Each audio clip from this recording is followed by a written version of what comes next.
Bonjour, bonsoir à tous et à toutes et bienvenue dans cette nouvelle critique, aujourd'hui consacrée à La prochaine fois je viserai le cœur, film de Cédric Angers avec Guillaume Canet, Anna Girardot, Jean-Yves Berthelot, que je ne me trompe pas avec Jean-Yves Barthélémy, ainsi que Arnaud Henriet, qu'on avait déjà eu dans Police en 2011 de Mai Wen. Ah, je crois que, oui, je crois que c'était Mai Wen, le nom de la réalisatrice de Police. Le film nous raconte donc l'histoire vraie de Alain Lamar, pardon, renommé dans le film par Franck Neuard, quelque chose dans le genre, un gendarme qui a eu la particularité entre 1978 et 1979 de tuer trois jeunes femmes, d'où le fait que les forces, enfin les vrais gendarmes, on va dire, ont mis autant de temps à le retrouver parce qu'évidemment Alain Lamar avait accès à toutes les preuves. La chose qui l'a fait, on va dire qu'il l'a trahi, c'est qu'en fait les emplois du temps, enfin son emploi du temps correspondait à l'heure des meurtres et ils s'en sont aperçus que très tard en fait après une enquête interne. Et donc du coup voilà, c'est quand même une manière assez conne de se faire choper, hein. Pour le coup, pour un gendarme il avait bien été assez con. Le film est vachement bien, on va poser les bases tout de suite, j'ai adoré. Ce qui va probablement vous marquer le plus si vous regardez le film, ça va être le jeu de Guillaume Canet qui est juste impeccable. Surtout, il a les... moi quand je l'ai vu lors de la première scène dans le film, j'ai eu du mal à le reconnaître parce que vraiment l'impression qu'il a les traits tirés, vraiment il a quelque chose dans le visage qui est assez incroyable. Vraiment, il a un jeu exceptionnel, tout en finesse entre vraiment la folie du personnage et puis l'amour du personnage aussi, parce que c'est vraiment, le film nous présente Alain Lamar vraiment comme véritablement fou. Il y a vraiment des scènes par exemple où il dit lui-même que le tueur, donc lui, hein, c'est vraiment un dangereux psychopathe qui vont vraiment tout faire pour l'arrêter. Euh, Enfin, et avec le jeu de Canet, enfin vraiment le jeu de Canet est incroyable. Euh, Pareil pour tous les autres acteurs, hein, on a Anna Girardot, dont je crois pas que ce soit le premier film, parce qu'il me semble que j'ai déjà entendu son nom quelque part, c'est peut-être une autre actrice, je vais vérifier ça. Filmographie, alors, mais écoutez, c'est le premier film avec elle que je vois, donc ouais, apparemment elle a joué dans Diane Van Fleek. Merde, c'est triste ça. Bon, non, je déconne, elle peut faire tout ce qu'elle... Enfin, cette actrice fait bien évidemment tout ce qu'elle veut. Euh, donc oui, non, vraiment, tous les acteurs sont vraiment très bons, hein, mais vraiment c'est Guillaume Canet qui porte le film. Euh, Euh, enfin, oui, vraiment rien à dire sur le jeu d'acteur. Enfin, tellement rien à dire que surtout sur Guillaume Canet, qu'il a été nominé pour le César du meilleur acteur cette année. Donc j'espère pour lui qu'il va le gagner parce que il le mérite vraiment beaucoup. Donc oui, le film est vraiment super bien réalisé, c'est super bien maîtrisé, surtout notamment au niveau du récit. Il y a notamment un truc que j'ai bien aimé dans le film, c'est que dès le début, on nous dit que Franck, je vais éviter de l'appeler Alain Lamar parce que ce n'est pas son nom dans le film, donc que Franck est le tueur, ce qui permet une scène absolument atroce, c'est après le premier meurtre, enfin sa première tentative de meurtre, en fait, la victime, puisque c'est une tentative, n'a pas été tuée. En fin de compte, elle a été que blessée très gravement. Et seulement, elle n'a pas vu le visage donc de Franck. Et du coup, vu que Franck est gendarme, il va à son chevet, lui prend la main et lui dit vous inquiétez pas, on va retrouver celui qui va faire ça. C'est juste une scène horrible en tant que spectateur parce qu'on sait que c'est lui.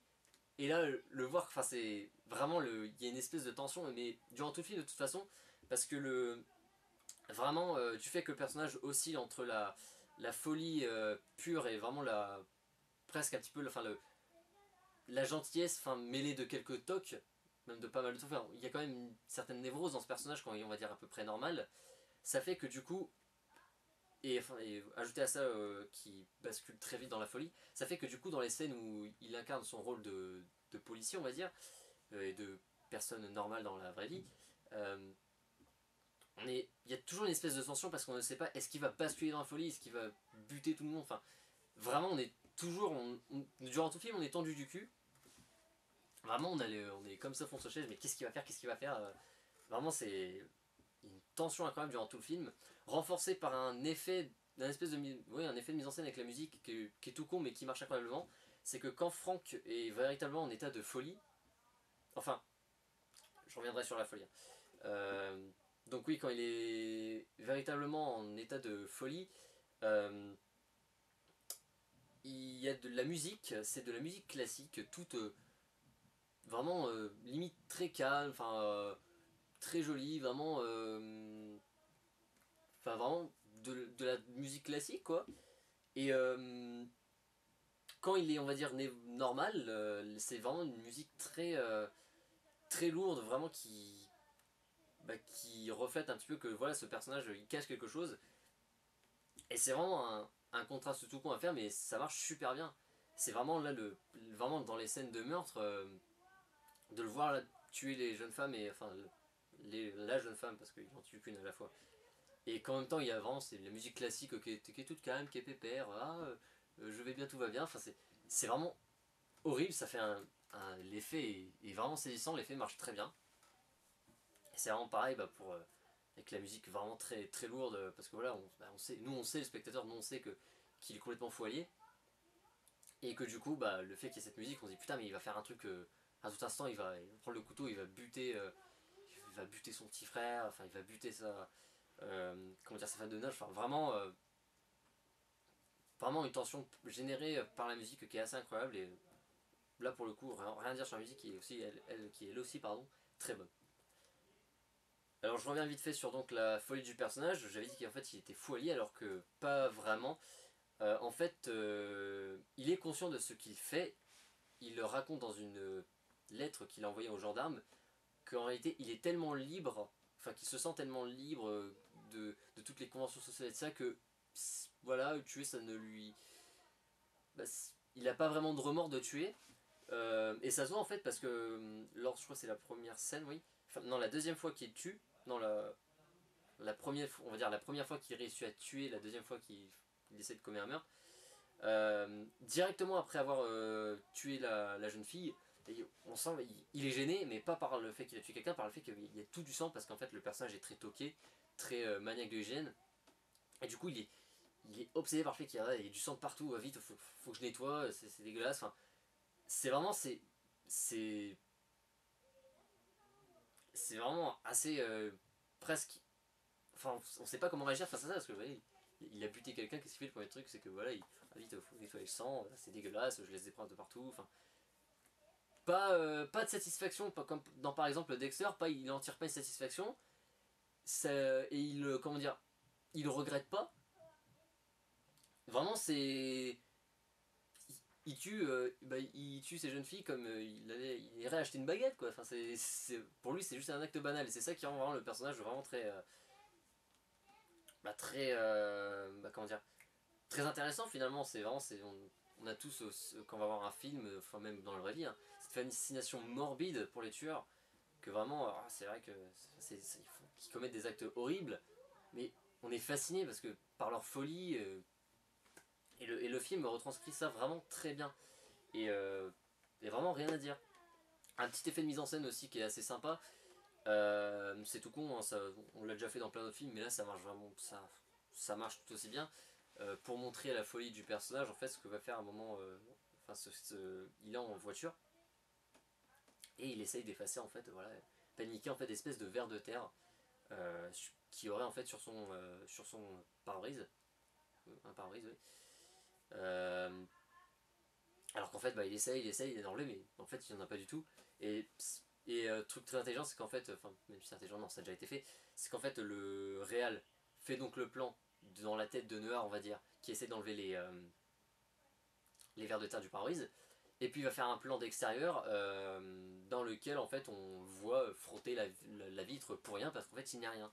C'est tout con, c'est de la mise en scène limite très tape à l'œil, mais ça marche vachement bien. Aussi la photographie du film est vraiment bonne. Enfin, oui, la photographie est bonne. Là où je regrette un truc au niveau des plans et tout, c'est que ça n'a pas été, le film n'a pas été tourné dans l'Oise, il a été tourné dans le Nord-Pas-de-Calais. Pour quelle raison, je ne sais pas. Je trouve ça quand même hyper con que voilà, c'est pas tout le temps que les gens viennent tourner en Picardie là. Bon, c'est vrai que l'histoire est assez morbide, mais voilà, c'est pas tout le temps que des gens se disent ah tiens on va tourner en Picardie. Là, les seules fois où vous le refusez, c'est vous le refusez à un réalisateur qui a déjà été primé plusieurs fois, Guillaume Canet. Je crois qu'il a déjà gagné plusieurs Césars, je vais vous dire ça tout de suite. Il me semble qu'il a déjà gagné le César du meilleur acteur, mais je dis peut-être de la merde. Alors, distinction. Non, non, non. Bah oui, oh là là, eh, on a quand même refusé un mec qui a gagné ses Césars du meilleur réalisateur.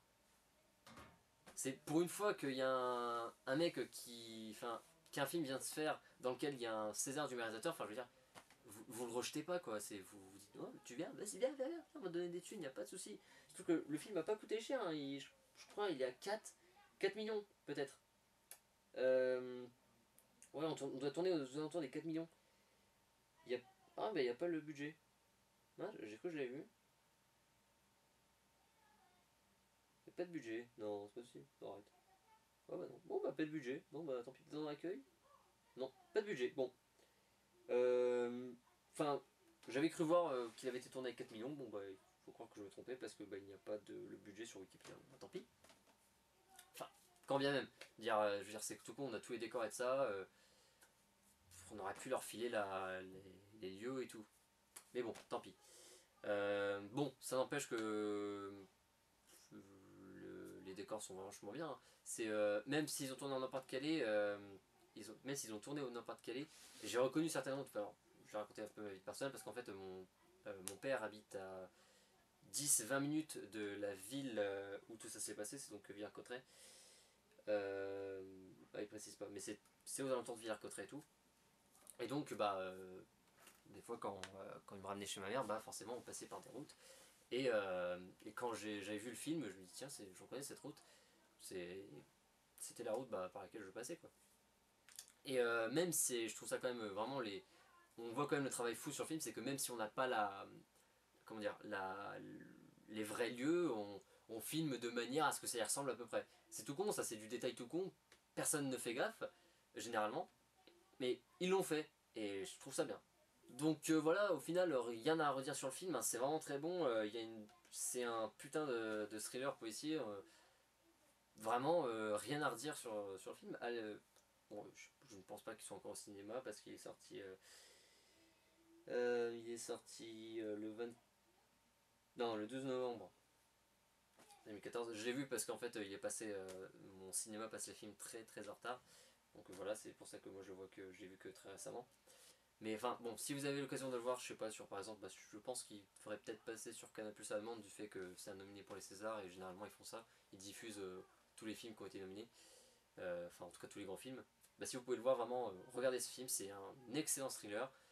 Et vraiment, encore une fois, Guillaume Canet, impeccable. C'est peut-être, enfin très franchement, moi c'est... Excusez-moi, mon appareil n'avait plus de batterie, donc j'ai dû la recharger entre temps. Donc du coup je ne sais plus ce que je disais. Je pense que j'étais en train de conclure. Il me semble que j'étais en train de conclure. J'étais en train de conclure, oui. Donc du coup bah oui, je pense que je vais radoter, mais allez voir la prochaine fois que je suis Striker, c'est vraiment un excellent film et Canet, Guillaume Canet joue vraiment incroyablement bien et bah, j'espère vraiment qu'il va gagner le César du meilleur acteur pour le film. Voilà, je vous dis à très bientôt. Tendresse, cinéma et chocolat et je vous dis à très bientôt pour la prochaine critique. Ciao.